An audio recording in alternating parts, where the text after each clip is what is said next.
안녕하세요. 사연을 시작하기에 앞서 구독과 좋아요 부탁드려요. 감사합니다. 사연 시작해 볼게요. 저는 언제나 평범한 행복을 꿈꾸었습니다. 하지만 인생이란 게 계획대로 흘러가지 않는다는 것을 일찍 깨달았습니다. 저희 집은 가난했어요. 고등학교를 졸업하자마자 일을 시작해야 했습니다. 20살 무렵 첫 남편을 만났어요. 가난한 집안 형편에도 불구하고 저를 진심으로 사랑해주는 것 같았거든요. 당신이라면 평생 함께 할 수 있을 것 같아. 그의 고백에 곧바로 결혼을 결심했습니다. 신혼 초기는 정말 행복했어요. 서로 아끼며 사랑하는 마음으로 가득했습니다. 아이가 생기면 더 행복해질 거야. 남편은 자주 그런 말을 했습니다. 저도 아이를 갖고 싶었어요. 하지만 1년, 2년이 지나도 아이 소식은 없었습니다. 3년째 접어들면서 남편의 태도가 변하기 시작했어요. 퇴근 시간이 늦어졌고 주말엔 갑자기 생긴 친구 모임이라며 집을 비웠습니다. 어느 날 저는 우연히 남편의 휴대폰을 보게 되었어요. 낯선 여자와 주고받은 애정 어린 문자들이 가득했습니다. 미안해. 난 아이를 원해. 당신은 내게 그걸 해줄 수 없잖아. 결국 남편은 모든 것을 실토했습니다. 그는 이미 다른 여자와 깊은 관계였고 그 여자는 그의 아이를 임신한 상태였어요. 저는 그 자리에서 무너져 내렸습니다. 이혼 후 저는 완전히 혼자가 되었습니다. 살기 위해 닥치는 대로 일했어요. 아침에는 편의점에서, 낮에는 식당에서, 저녁에는 서빙을 했죠. 이렇게 살다가 끝나는 걸까? 어느 비 오는 날 편의점 앞에서 우산도 없이 비를 맞고 있을 때 그를 만났습니다. 우산 좀 같이 쓰시겠어요? 그는 제게 우산을 내밀었습니다. 그렇게 우리는 자주 만나게 되었습니다. 그는 6살 된 아들을 키우는 이혼남이었어요. 저도 이혼했어요. 전 아내가 다른 남자를 만나 6살 된 아들만 데리고 왔죠. 그의 말에 저는 깊은 공감을 느꼈습니다. 비슷한 아픔을 겪었다는 것이 우리를 더 가깝게 만들었어요. 그리고 그의 아들, 민우를 만났을 때 저는 그 아이에게 마음을 빼앗겼습니다. 아줌마, 우리 엄마 해주면 안 돼요? 순진한 민우의 말에 저는 눈물을 참을 수 없었어요. 그렇게 우리는 새로운 가정을 이루었습니다. 특히 시어머니는 저를 친딸처럼 따뜻하게 맞아주셨어요. 우리 아들 잘 부탁해. 그리고 민우도. 이제 네가 진짜 엄마야. 저는 민우를 정말 제 친아들처럼 사랑했어요. 남편은 정말 자상했고 저희 가족은 행복했습니다. 하지만 인생은 또 한 번 저를 시험했습니다. 어느 평범한 날 남편은 공사장에서 일하다 사고로 목숨을 잃었습니다. 순간 온 세상이 무너져 내렸습니다. 안 돼. 이럴 순 없어. 저는 그렇게 또 한 번 사랑하는 사람을 잃었습니다. 하지만 이번엔 달랐어요. 제겐 민우가 있었고 시어머니도 계셨습니다. 장례 후 저는 결심했습니다. 민우를 위해 그리고 남편의 꿈을 위해 더 강해져야 했어요. 남편은 항상 민우가 의사가 되길 바랐거든요. 괜찮아, 민우야. 엄마가 있잖아. 우리 함께 이겨낼 거야. 생계를 위해 더 많은 일을 해야 했습니다. 반찬 가게에서 일했고 주말엔 청소 일도 했어요. 결국 저는 다른 집에 가사 도우미로 들어갔습니다.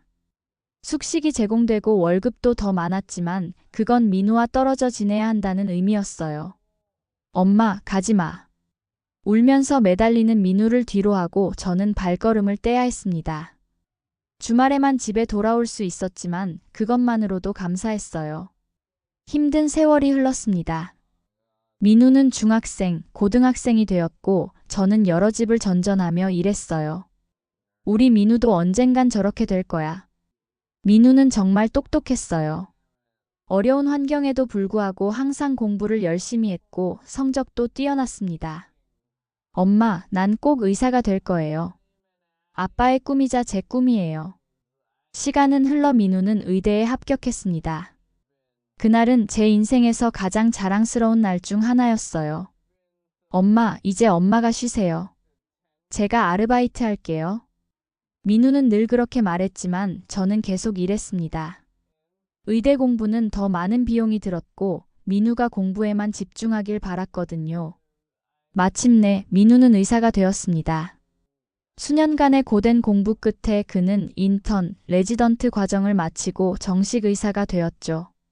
엄마, 이제 일 그만두세요. 이제 제가 있잖아요. 민우의 말에 저는 마침내 일을 그만두었습니다.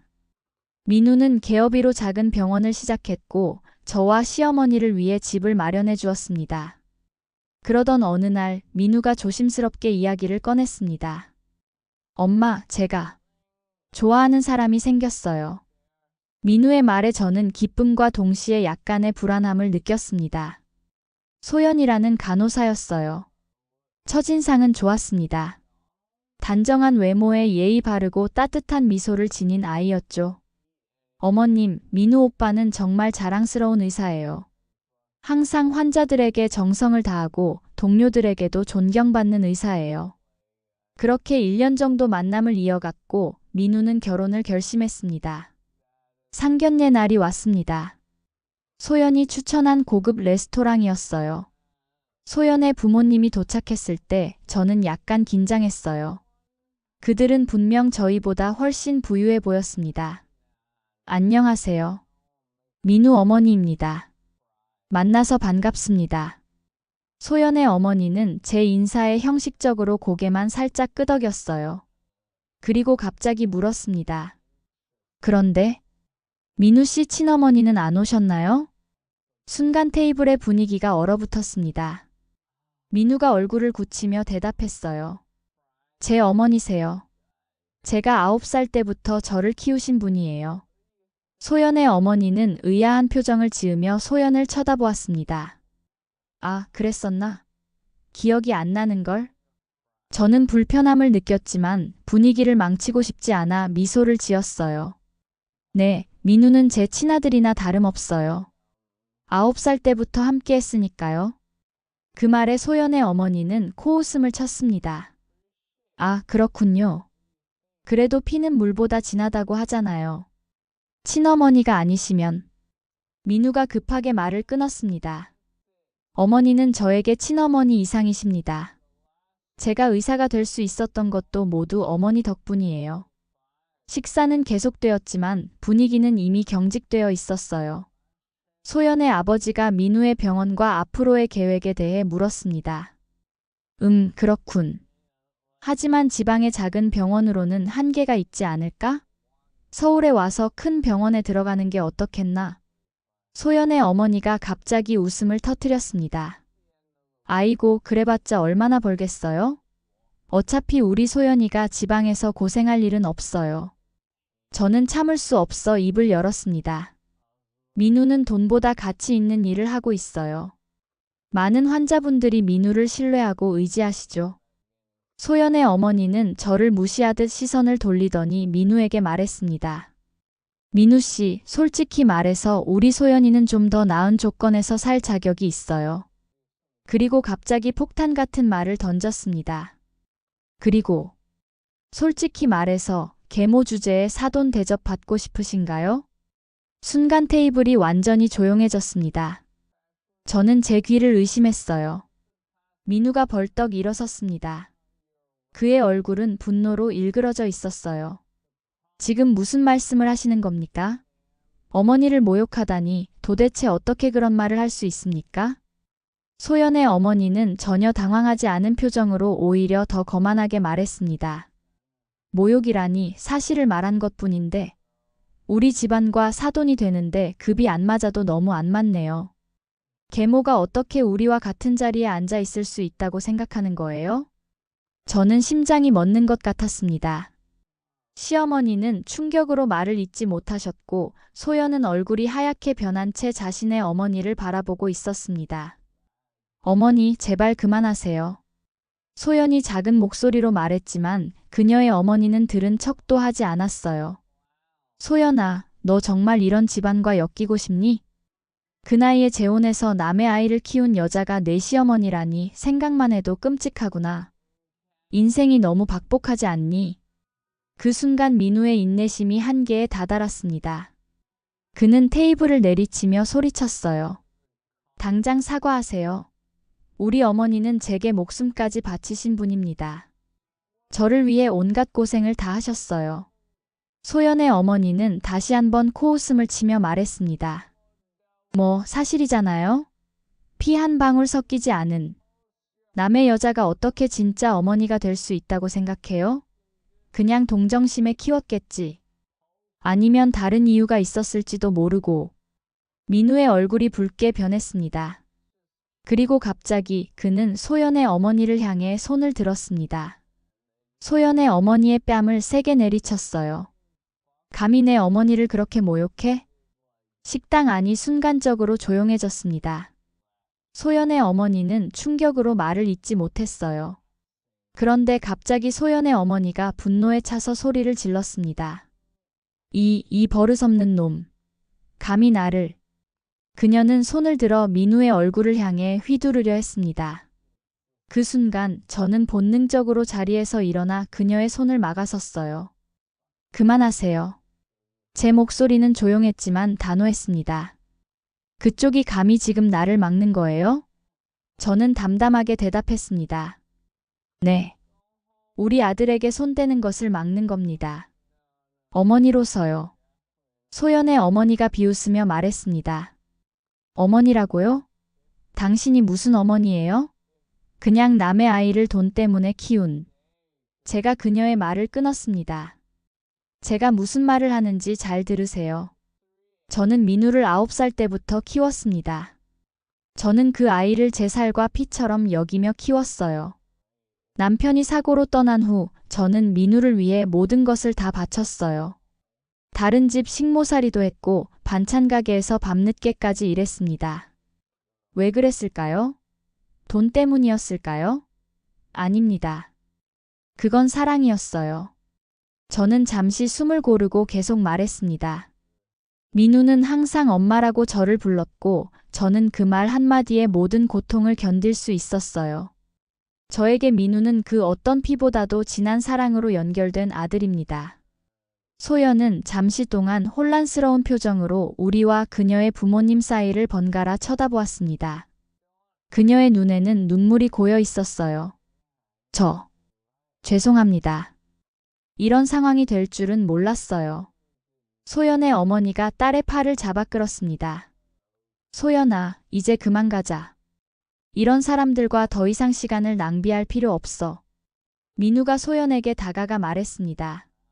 소연 씨, 선택해야 할 때예요. 저와 제 가족을 존중하지 못하는 분들과 함께 가실 건가요? 아니면. 소연은 눈물을 흘리며 머뭇거렸습니다. 그녀의 어머니가 더 강하게 팔을 잡아당겼어요. 소연아, 지금 뭘 망설이는 거니? 얼마나 좋은 집안들이 너를 며느리로 삼고 싶어 하는데? 소연이 마침내 입을 열었습니다. 오빠, 정말 미안해요. 하지만 난. 민우는 그녀의 말을 끊었습니다. 더 이상 말하지 마세요. 이미 선택하셨네요. 소연은 마지막으로 고개를 숙이고는 부모님을 따라 식당을 나갔습니다. 저는 민우에게 다가가 그의 어깨를 감쌌습니다. 민우야, 괜찮니? 민우는 고개를 들어 저를 바라보았습니다. 그의 눈에는 눈물이 고여 있었지만 동시에 단단한 결의가 담겨 있었어요. 네, 엄마. 괜찮아요. 오히려 다행이에요. 이런 사람과 정말로 인연을 맺을 뻔했으니까요. 다음 날 아침, 민우는 평소보다 일찍 일어나 아침을 준비하고 있었습니다. 엄마, 어제 말씀하신 거 정말 감동이었어요. 가족은 피가 아니라 사랑으로 만들어진다는 말. 평생 잊지 못할 거예요. 고마워요, 엄마. 몇 주 후 소연에게서 전화가 왔습니다. 그녀는 민우에게 다시 만나자고 요청했지만 민우는 정중하게 거절했어요. 소연의 부모님이 마음을 바꿨다고 했지만 민우의 결심은 확고했습니다. 제 어머니를 한번 모욕한 사람들이 또 안 그럴까요? 저는 그런 위험을 감수할 수 없네요. 1년 후 민우는 새로운 사람을 만났습니다. 그녀의 이름은 지연이었고 환자들에게 따뜻하고 헌신적인 모습으로 민우의 눈에 들었어요. 그녀를 저희 집에 초대했을 때 지연은 저와 시어머니를 정말 진심으로 존경하는 모습을 보여주었습니다. 어머님, 민우 씨가 어머니 이야기 많이 해줬어요. 정말 대단하신 분이세요. 민우 씨를 이렇게 멋진 사람으로 키워주셔서 감사해요. 지금 민우와 지연은 결혼을 준비하고 있습니다. 지연의 부모님은 저희 가족의 이야기를 듣고 깊은 존경심을 표현해 주셨어요. 인생은 때로는 가혹하고 때로는 너무나 고통스럽습니다. 하지만 그 모든 고통과 시련을 이겨내고 지금 이 순간, 이 행복을 느낄 수 있다면 그것이야말로 진정한 승리가 아닐까요? 저는 더 이상 과거의 상처에 얽매이지 않습니다. 오직 현재의 행복과 미래의 희망만을 바라봅니다. 그리고 무엇보다 제가 민우의 진짜 어머니라는 사실을 누구도 부정할 수 없다는 것을 깨달았습니다. 가족은 피가 아니라 사랑으로 만들어지는 것이니까요. 그 어떤 사람도, 그 어떤 편견도 우리의 끈끈한 가족 관계를 흔들 수 없습니다. 제 긴 이야기를 끝까지 들어주셔서 감사합니다. 구독과 좋아요, 알림 설정까지 잊지 마세요.